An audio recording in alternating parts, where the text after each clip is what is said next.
ప్రస్తుతం వరల్డ్ వైడ్గా థియేటర్ల వద్ద దేవర ఫీవర్ జోరుగా కొనసాగుతోంది. దాదాపు 6 ఏళ్ల తర్వాత ఎన్టీఆర్ సోలోగా దేవర మూవీతో సెప్టెంబర్ 27న ప్రేక్షకుల ముందుకొచ్చారు.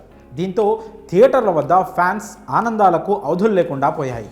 అర్ధరాత్రి 1 గంటకే ప్రత్యేక షో స్టార్ట్ అయిపోవడంతో థియేటర్స్ వద్ద పండగ వాతావరణం నెలకొంది. పైగా ఎక్కడ చూసినా దేవర మూవీకి పాజిటివ్ టాక్ రావడంతో కలెక్షన్స్ పరంగా దేవర ఊచ కోత మొదలైంది.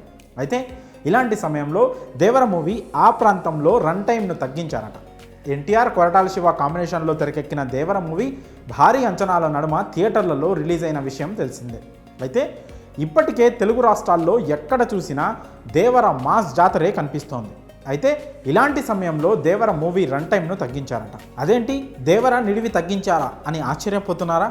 కంగారు పడకండి, ఇది తెలుగులో కాదు, హిందీ వెర్షన్లో తగ్గించారట. ముఖ్యంగా తెలుగు వెర్షన్తో పోల్చితే 7 నిమిషాల ఎక్కువ నిడివితో దేవర సినిమా హిందీలో విడుదలైనట్లు తెలుస్తోంది. ఎందుకంటే తెలుగు నటీనటుల సోలో షాట్స్ తొలగించడంతో పాటు 1-2 సన్నివేశాలను ట్రిమ్ చేయడం వల్ల హిందీ వెర్షన్ నిడివి 7 నిమిషాలు తగ్గినట్లు సమాచారం అందుతోంది. ఇకపోతే తెలుగులో దేవర సినిమాను 2 గంటల 50 నిమిషాల రన్ టైంతో విడుదల చేయగా హిందీలో మాత్రం 2 గంటల 43 నిమిషాల రన్ టైంతో విడుదల చేయడం జరిగిందట.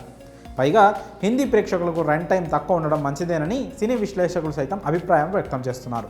ఇదిలా ఉంటే దేవర సినిమాలో సైఫ్ అలీ ఖాన్ కీలక పాత్రలు నటించడం వల్ల ఈ సినిమాకు పెద్ద ఎత్తునే హిందీ ప్రేక్షకుల నుంచి స్పందన ఉంటుందని మేకర్స్ భావిస్తున్నారు. ఈ క్రమంలోనే దేవర సినిమా హిందీలో ఖచ్చితంగా 100 కోట్లకు మించి వసూళ్లు సాధిస్తుందని చాలామంది అభిప్రాయపడుతున్నారు. ముఖ్యంగా వీకెండ్ కలిసి రావడంతో దేవర మూవీ భారీగా కలెక్షన్స్ రాబట్టే అవకాశం ఉందని అంచనా వేస్తున్నారు. ఇదిలా ఉంటే దేవర మూవీలో ఎన్టీఆర్, జాన్వీ కపూర్తో పాటు సైఫ్ అలీ ఖాన్, శృతి మారతే, ప్రకాష్ రాజ్, శ్రీకాంత్, నైరాన్, అజయ్ తదితర నటీనటులు కీలక పాత్రల్లో నటించారు. ఇక ఈ సినిమాకు అనిరుద్ధ్ సంగీతం అందించిన విషయం తెలిసిందే. అలాగే కళ్యాణ్ రామ్, సుధాకర్ మిక్కిలినేని సంయుక్తంగా నిర్మించారు. మరి దేవర మూవీ హిందీ వెర్షన్లో రన్ టైంను 7 నిమిషాలు తగ్గించడంపై మీ అభిప్రాయాలను కామెంట్స్ రూపంలో తెలియజేయండి.